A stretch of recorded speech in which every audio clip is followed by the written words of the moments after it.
It's Wednesday, Relationship Wednesday, and of course we have our friend Dr. Aldewan Tartt, psychologist, PhD. He earned that one, baby. Dr. Tartt, how you doing? Hey, I'm excited about today's topic. I'm blessed, man. Man, I'm excited about this too. Deion Sanders, former Atlanta Falcon, former Dallas Cowboy, former NFL great Hall of Famer. Okay, played baseball Jackson too. State coach. The Jackson State coach, Coach Prime. That man got so many accolades. But he was on I Am Athlete podcast, which is a great podcast where you have former athletes talk to business people, other athletes, things of that nature. And he was talking about what it took to keep a happy home, I guess, when you're so successful. You got to keep the main thing the main thing. When it's those two phenomenal men that has gained so much, something's going to suffer. And you start loving what's outside the house a lot more than you love inside the house. You got to love what's inside the house, not just what's outside the house. And sometimes we lose focus. We start loving what's outside the house instead of what's inside the house. Because that thing inside is very emotional. And we got to treat it as such. She'll tell you what she wants. She'll tell you what she needs. She'll tell you how to treat her. You just got to pay attention to the signs. But sometimes we're so busy being who we are, we miss the visual that she's giving us. And she's telling us. She's telling us every darn thing. Like if a woman touch you on her shoulder, your shoulder, that means she want to be touched on hers. You better pay close attention to the signs, because she usually gives what she wants. How many times they, baby, what you do today? Right. None. She really wants you to say, baby, what you do today? Yeah. And we just missed it because we so consumed with self. We got to get out there, especially when they've been our biggest cheerleader for a multitude of years, or they just come in the game late and they still cheer, even though we don't have on a jersey. Yes. He preached a whole sermon there, didn't he? So that's the best advice I've heard in a long time. So let's dig into it. I think, especially from our perspective of just in marriage and being in this in our worlds where we're taking care of so many other people, right? Outside of the house. Right. And we get these accolades outside of the house, that we start focusing on so many things outside of the house and not taking care of what's in the house. Just talk to us about just what you've seen in relationships and how true that advice was from Deion Sanders. That was as true can be. It was as real can be. I heard three things. So there's a higher level of manhood that Deion is talking about. One, you have to want to be great at business and marriage at the same time. So it's amazing that this conversation is with athletes who are great with teamwork, but in marriage, a lot of times it's too much about the man. He even said cheerleader. So you have to want to be great at what you do and marriage. That has to be a mindset. We have this old mindset that our job is to provide for our family, but we forget you have to provide love, consistency, attention, and presence. One of the top 5 needs of women is to marry a family man, not just a businessman, a man who knows how to manage family. And then number 2, I heard you have to schedule your marriage.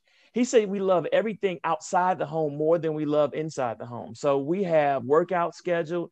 You'll have business meetings scheduled. You'll have the gym scheduled. You'll even have golf scheduled. But you won't have dates scheduled. You won't have dinner time scheduled with the family. You won't have your anniversary or just vacation scheduled. So you have to schedule them. You won't have 15 minutes a day to check in with your spouse. That's a big one. Most married couples don't spend 15 minutes a day focusing on one another. They might be watching TV, they might be washing dishes or transporting the kids. So you have to schedule your marriage. And then number 3, this is the biggest asset. I want you to listen to this, single ladies, and I want you to listen to this, married men. The number 1 quality of a successful husband is how influenceable he is. Is he willing to listen to his wife? When a man that says you can't change me, that's a terrible husband, because that means the wife has no influence. But like he said, when a wife touches you on the shoulder, when a wife is asking you to do certain things, it's because she sees things in the marriage that she needs or that the marriage needs. And when you listen, you are a better husband. He who findeth a wife findeth a good thing and gains favor in the Lord. And I'm going to add this on when he listens to her. Come on. Look, we could have this discussion, a long discussion about this, but I know that this kind of discussion will be had in August. Right. I know that this discussion will be had in August down there in Florida somewhere. Ain't that right, Dr. Tartt? Oh, yeah. We're teaching these type of lessons at aweekendforlove.com, at A Weekend for Love. It is a couples vacation beachside marriage retreat. It's a place where you can relax, but it's also a place where you can feel great about your marriage. So we're there to create great marriages, the best marriages, not mediocre, not average. We're talking about taking your marriage, because you have to want to be great at business and marriage and family. Here's how to do it. So check us out at aweekendforlove.com. And how can they follow you on social media, Dr. Tartt? Yeah, follow me on Instagram at Dr. Tartt, at DrTartt. Yes, sir. All right.